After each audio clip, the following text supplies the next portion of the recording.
മലപ്പുറം ജില്ലയിലെ പ്രമുഖ മെഡിക്കൽ സ്ഥാപനത്തിന്റെ വെബ്സൈറ്റ് ഹാക്ക് ചെയ്ത് വ്യാജ മെഡിക്കൽ സർട്ടിഫിക്കറ്റ് നിർമ്മിച്ചു നൽകി ലക്ഷങ്ങൾ തട്ടിയ സംഭവത്തിലെ സൂത്രധാരൻ പിടിയിൽ.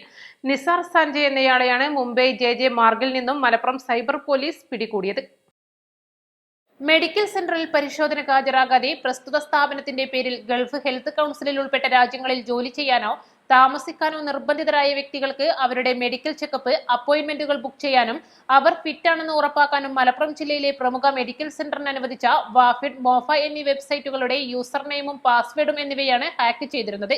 മെഡിക്കൽ ഫിറ്റാക്കാത്ത ആളുകൾക്ക് വിദേശ രാജ്യങ്ങളിലേക്ക് ജോലിക്ക് പോകാനായി വ്യാജ മെഡിക്കൽ സർട്ടിഫിക്കറ്റുകൾ ഉണ്ടാക്കി ലക്ഷങ്ങളാണ് തട്ടിയെടുത്തിരുന്നത്. വ്യാജ മെഡിക്കൽ സർട്ടിഫിക്കറ്റ് കരസ്ഥമാക്കിയ അജയ് എന്ന പ്രതിയെയും അയാൾക്ക് സർട്ടിഫിക്കറ്റ് സംഘടിപ്പിച്ചു നൽകിയ ട്രാവൽ ഏജന്റായ നരേഷ് എന്നയാളെയും രാജസ്ഥാനിൽ നിന്നും സൈബർ ടീം സേനാംഗങ്ങൾ നേരത്തെ അറസ്റ്റ് ചെയ്തിരുന്നു.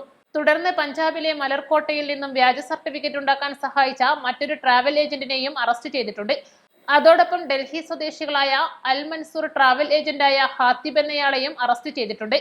തുടർന്ന് ഈ കേസിൽ ഉൾപ്പെട്ട വ്യാജ സർട്ടിഫിക്കറ്റ് കരസ്ഥമാക്കി വിദേശത്തേക്ക് കടന്ന 7 പ്രതികളെയും മലപ്പുറം സൈബർ പോലീസ് അറസ്റ്റ് ചെയ്തു. വിദേശത്തുള്ള ബാക്കി പ്രതികൾക്ക് ലുക്കൌട്ട് നോട്ടീസ് പുറപ്പെടുവിച്ചിട്ടുണ്ട്. സൈബർ പോലീസ് അറസ്റ്റ് ചെയ്ത ട്രാവൽ ഏജന്റുമാരിൽ നിന്നാണ് അവർക്ക് വ്യാജ മെഡിക്കൽ സർട്ടിഫിക്കറ്റ് ഉണ്ടാക്കി നൽകുന്നത്.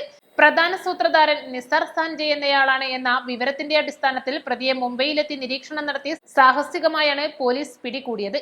ജില്ലാ പോലീസ് മേധാവി ആർ വിശ്വനാഥ് IPSന്റെ നിർദ്ദേശപ്രകാരം Malappuram DCRB DYSP Saju K എബ്രഹാമിന്റെ മേൽനോട്ടത്തിൽ cyber police crime station inspector IC ചിത്തരഞ്ജന്റെ നേതൃത്വത്തിലാണ് അന്വേഷണം നടത്തിയത്. സൈബർ ടീം അംഗങ്ങളായ SI അബ്ദുൽ ലത്തീഫ്, ASIമാരായ റിയാസ് ബാബു, അനീഷ് കുമാർ, CPO ധനൂപ് എന്നിവരാണ് അന്വേഷണ സംഘത്തിലുണ്ടായിരുന്നത്. East live, Malappuram.